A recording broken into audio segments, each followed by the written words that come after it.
बिना पियाज रसुण किंतु किछिटा खास ट्रिक्रे आज आम घरे बनैबा ढाबा रेस्टोरेंट स्टाइल चना मसला बा छोले मसला। ये तरकारी कलर आउ टेक्सचर देखि जानि पारुथुबे केते डेलीशियस हेछि बोली। वीडियो को शेष पर्यंत देखंतु। रेसिपी पसंद आसिले वीडियो को लाइक करंतु, निश्चय गोटे शेयर करंतु। चैनल जदि नुआ अछंती तळे थिबा ब्लैक कलर सब्सक्राइब बटन रे प्रेस करी प्लीज चैनल को सब्सक्राइब करंतु आउ फेसबुक पेज को निहाती फॉलो करंतु। जय जगन्नाथ। मु सस्मिता आपण समस्त को स्वागत करुछि सस्मिता स्टार किचन को। प्रथमे चलंतु गैस ऊपर गोटे ससपैन बसेबा, तापरे मेजरिंग कप रे माप करी 3 कप पानी देबा। एबे से पानी रे 1.5 छोट चामच चापत्ती देबा।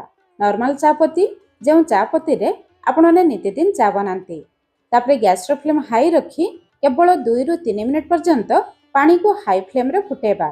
ये चा पानी को बेसी समय फुटेबा नहीं, नहले चा पानी पिता लागिबो। एमिति कलर आसी जिबा परे आमे बाहर को बाहर करी आनिबा। आजिर तरकारी पई इठी मुने जे 1 कप बा 200 ग्राम रो काबुली चना, भलो क्वालिटी रो चना और बड़ साइज रो चना नेबे तरकारी रे खाइबा पई भल लागिबो। एतिकी चना को मो राती सारा पानी रे बतुरे देथिली। देखंतु चना भलो भाबरे बतुरी जाईछि। निहाती 6 रु 7 घंटा बतुरे नेबे।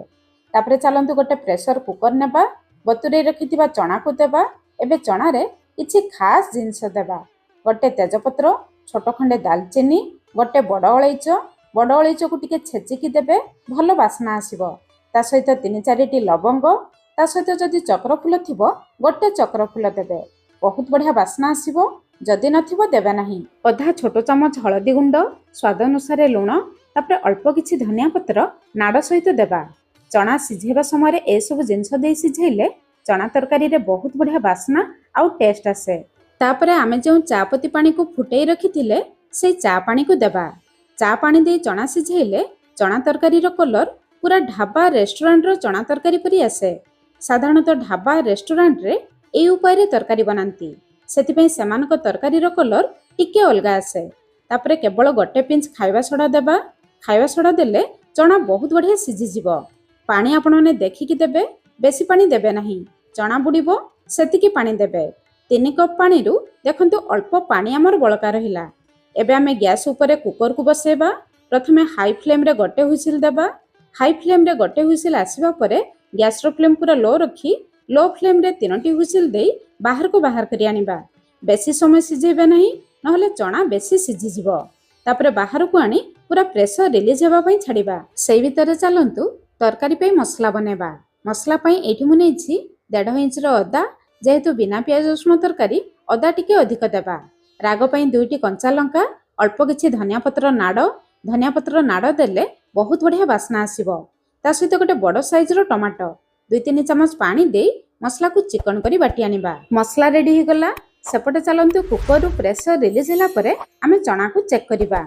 देखंतु चना हमर भलो भाबरे सिझी जाईछि, किंतु घांटी नाही। चना को एमिति सिझेबे, बेसी घांटी गले खाइबा पई भल लागिबो नाही। जेहेतु चा पानी दे चना को सिझेइथिले देखंतु चना रे बहुत बढ़िया कलर आसीछि। एमिति कलर हमकु दरकार। एबे सब गोटा मसला गुडी को बाहर कर देबा, काहे कि ना गोटा मसला रो बासना चना भीतर को आसी जाईछि। चना रे थिबा सब पानी को बाहर करी केवल चना को अलगा करिबा। 2 चमच चना को गोटे गिना रे रखिबा। एई चना को परे आमे व्यवहार करिबा। चलंतु तरकारी बनेबा स्टार्ट करिबा। कढ़ाई गरम करी 2 बड़ चामच रिफाइन तेल गरम करिबा। तेल आपणक हिसाब रे कम बेसी करी दे परिबे। तेल गरम हिजिबा परे आधा छोट चामच जीरा, 2-3 पिंच हिंगु देबा। हिंगु देले भलो बासना आसीबो, तरकारी बहुत जल्दी हजम हिजिबो। तापरे बाटी नेथिबा मसला को देबा। ग्राइंडर जार धोई 2-3 चमच पानी देबा। एबे मसला को कवर करी मसला रु तेल बाहरिबा पर्यंत कसिबा। सेई भितरे चलंतु तरकारी पे आउ गोटे स्पेशल मसला बनेबा। गोटे गिना नेबा, आधा छोट चामच हळदी गुंड, आधा छोट चामच राग लंका गुंड देबा। 2टी कंचा लंका मसला रे बाटी निथिले भलो कलर पई गोटे छोट चामच काश्मीरी लंका गुंड, आधा छोट चामच जीरा गुंड, गोटे छोट चामच धनिया गुंड अधिक देबे, जीरा गुंड कम देबे। आधा छोट चामच गरम मसला गुंड, ता सहित गोटे छोट चामच चना मसला बा छोले मसला। ए चना मसला घर तैयारी चना मसला। वीडियो बड़ हो जिवो बोली तार रेसिपी मु देई नहीं। जदि आपन को रेसिपी दरकार कमेंट सेक्शन ले जणेबे। 3-4 चमच पानी देबा। ए मसला सहित आधा छोट चामच बीट लूण बा कला लूण देबा। ता सहित आधा छोट चामच चाट मसला नहले आमचूर पाउडर देबा। एई मसला रे बीट लुण आउ चाट मसला निहाती देबे, तरकारीर टेस्ट बहुत बढ़िया आसीबो। मसला को एमिति घोल पानी बनेकी देले मसला पानी रे फुली जाए, जहा द्वारा मसलार टेस्ट बढ़ी जाए आउ गुंड मसला तेल रे पड़ी न थाए। सेपटे 3-4 मिनिट परे देखंतु मसला ऊपर को तेल आसीगलानी, मसला हमर कसीगलानी। मसला कसी जिबा परे आमे बनेइथिबा स्पेशल मसला को देबा, तापरे मसला को कभर करी मसला रो तेल बाहरिबा पर्यंत ए मसला को भलो भाबरे कसीबा। 4-5 मिनिट परे एठी देखंतु मसला ऊपर को तेल आसी हिची। दुईटी सारा मसला को भलो भाबरे कसीबे। जेते भलो भाबरे कसीबे तरकारीर टेस्ट बढ़िबो। मसला कसी जिबा परे आमे जे 2 चामच चना को बळका रखिथिले ए मसला सहित देबा, तापरे चटुरे भलो भाबरे दाबिबा। आपनने भाबुथिबे काहेकि एमिति करिबा। साधारणतः देखिथिबे चना तरकारी रे चना अलगा झोल अलगा थाए। अल्प चना को मसला सहित एमिति दाबी देले झोल बहलिया होई जिवो। चना आउ झोल जमा अलगा रहिबो नहीं, परस्पर मिसी जिवो। तापरे सिझाई रखिथिबा चनारू सब पानी को बाहर करी केवल चना को देबा आउ 3-4 मिनिट पर्यंत मसला सहित भलो भाबरे कसिबा। 3-4 मिनिट परे एठी देखंतु चना मसला रे पूरा लटपट हो जाइछि। एमिति मसला रे लटपट हेबा दरकार।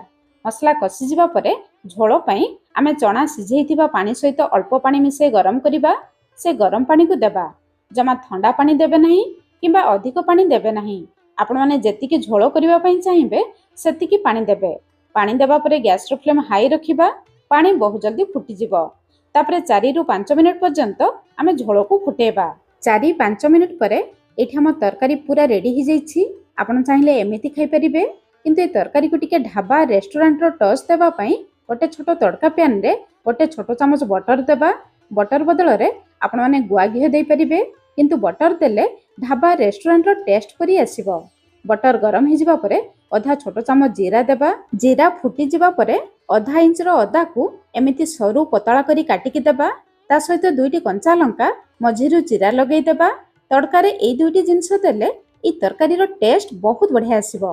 अदा कंचा लंका को हल्का भाजिबा, तापरे अल्प कसुरी मेथी पत्र देबा। तड़कारे सब जिंस को हल्का भाजिबा, बेसी पड़िबा नहीं। तड़का हेजिबा परे बाहर को आनी आधा छोट चामच काश्मीरी लंका गुंड देबा। तड़कारे बहुत बढ़िया कलर आसीबो। ऑप्शनल अछि, न देले भी चलिबो। तापरे गरमा गरम तड़का को नेई फुटुथुवा तरकारी रे देबा। 1 मिनिट पर्यंत कवर करिबा, जहा द्वारा तड़कार फ्लेवर तरकारी भीतर को आसी जिवो। तापरे सब जिंस को गळै नेबा।